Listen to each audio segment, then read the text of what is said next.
आदेश जय श्री भोले सभी को। आशा करता हूँ महादेव रुद्र की कृपा आप सभी पर बनी रहे। दोस्तों, आज मैं आप लोगों को एक ऐसी विद्या के बारे में, एक ऐसी सिद्धि के विषय में, एक ऐसी महाशक्ति के विषय में जानकारी दूंगा और उनको सिद्ध करने का पूर्ण रूप से जो तरीका होता है, जो मंत्र विधान होता है, जो रहस्य, जिस तरीके से उस विद्या को सिद्ध किया जाता है, उस शक्ति को सिद्ध किया जाता है और इस सिद्धि के सिद्ध होने मात्र से ही आपके बड़े से बड़े काम यूं चुटकियों में होना शुरू हो जाते हैं। हालांकि ये जो सिद्धि होती है ये 100 में से मात्र 5% लोगों को ही सिद्ध होती है, पर अगर ये सिद्ध हो जाए, इनकी कृपा हो जाए, इनके दर्शन हो जाए, तो आप ये मान के चलिए कि कोई भी बड़े से बड़ा आध्यात्मिक या भौतिक जगत का कार्य हो चुटकियों में हो जाता है। केवल आदेश दिया, भोग दिया, निवेदन किया, जैसे आपकी इच्छा हो वैसे आपको इंट्रोडक्शन किया या उनको आदेश किया, सारी की सारी चीज़ें आपके मन मुताबिक होना चालू हो जाती हैं। तो बात करते हैं कामाख्या देवी की, महाशक्ति की, जिनका स्वरूप अपने में ही एक महामाया है, जो एक महामाया देवियों की भी महामाया देवी है। इनकी सिद्धि बहुत कम तांत्रिक करते हैं और इनके विषय में बहुत कम लोग जानते हैं। इसके चलते हुए ही ये ज़्यादा लोगों के पास नहीं पाई जाती हैं, बहुत कम तांत्रिकों के पास इनकी सिद्धि होती है। पर जिन तांत्रिकों के पास इनकी सिद्धि आपको मिलेगी वो तांत्रिक अपने में ही एक महारथी होगा। षटकर्म करने में, कहे के कार्य करने में, कि अगर उसको बोल दिया कि आज तुम्हारी आखिरी रात है और उसके पास अगर कामाख्या देवी की सिद्धि है और वो कह दिया सामने वाले से कि अब तुम्हारे दिन पूरे हो गए, अब तुम्हें जीना नहीं है, या कुछ भी ऐसा प्रयोग बोल दिया या कुछ भी ऐसा कार्य बोल दिया कि वो चीज़ होनी है 24 घंटे के अंदर, और उस व्यक्ति ने कामाख्या देवी का प्रयोग कर दिया, उस विद्या का प्रयोग कर दिया सामने वाले व्यक्ति के ऊपर, तो ये आप मान के चलिएगा कि 24 घंटे के अंदर अंदर आपको रिजल्ट उसका दिख जाएगा।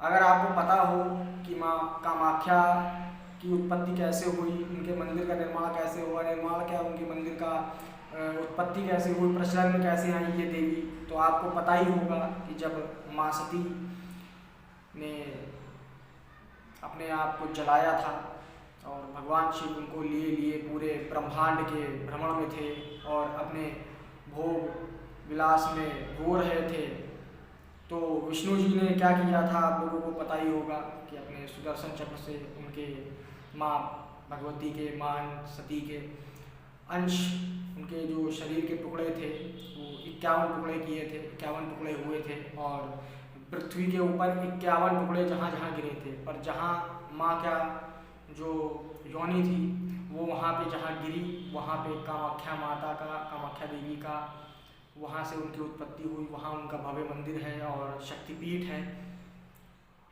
और वहाँ पर आप लोगों को पता ही होगा कि कैसे तंत्र विद्याएं होती हैं। वहाँ गढ़ है काले जादू का, तंत्र मंत्र विद्याओं का, सिद्धि साधनाओं का, प्रत्यक्ष सिद्धियों का गढ़ है वहाँ।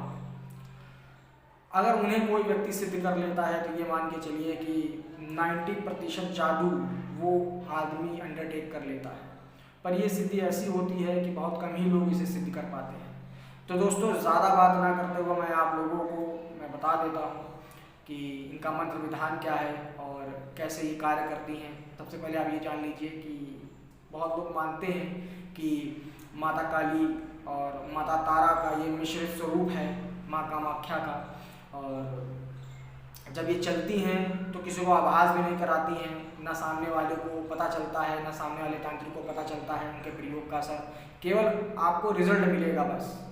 तो ये ऐसी विद्या है। तो बड़े से बड़े तांत्रिक इस विद्या में मात खा जाते हैं, अपनी जान गंवा बैठते हैं। हालांकि जो साधना है बहुत ही सौम्य है और सरल है। लोग अभी सुनेंगे, आप लोग जानेंगे तो आप लोगों को पता चल जाएगा कि इतनी सरल साधना होने के बाद भी लोग सिद्ध क्यों नहीं कर पाते हैं। क्योंकि मंत्र विधान तो हर जगह मिल जाता है, पर सिद्धि किसी को जल्दी नहीं मिलती है। दोस्तों, पहले मंत्र सुन लीजिए। मंत्र क्या है? त्रीम त्रीम त्रीम, ये मंत्र है। त्रीम जो है वो आपको 3 बार बोलना है। त्रीम त्रीम त्रीम, ये 1 बार हुआ। त्रीम त्रीम त्रीम, ये 1 बार हुआ। तो इस मंत्र को आपको 41 माला 41 माला 41 दिनों तक लगातार करनी है। सामने तेल का दीपक जला करके माँ भगवती की फोटो रख सकते हैं और उन्हें सिंदूर लगा सकते हैं, नींबू जायफल की बलि दे सकते हैं और सुगंधित लोबान धूप बत्ती या जो भी आपको जलाना हो सुगंधित जला सकते हैं। आसन काला रहेगा, कपड़े आपके काले रहेंगे, दिशा दक्षिण की रहेगी और माला रुद्राक्ष की कर सकते हैं या फिर आप जो नरमुंड माला आती है बनी बनाई आर्टिफिशियल, उस पर आप जाप कर सकते हैं। तो दोस्तों जब आप इसका जाप करना चालू करेंगे तो आपको अनुभूति पहले दिन से ही, पहली माला से ही होना चालू हो जाएगी। और अगर जिन लोगों को सानिध्य में साधना करनी है या ऑनलाइन दीक्षा लेकर के साधना करनी है तो वो भी ये कर सकता है। तो अगर जानकारी अच्छी लगी हो तो वीडियो को लाइक करिएगा, चैनल पर नए हैं तो चैनल को सब्सक्राइब जरूर करिएगा। तब तक के लिए जय श्री बोले आदेश।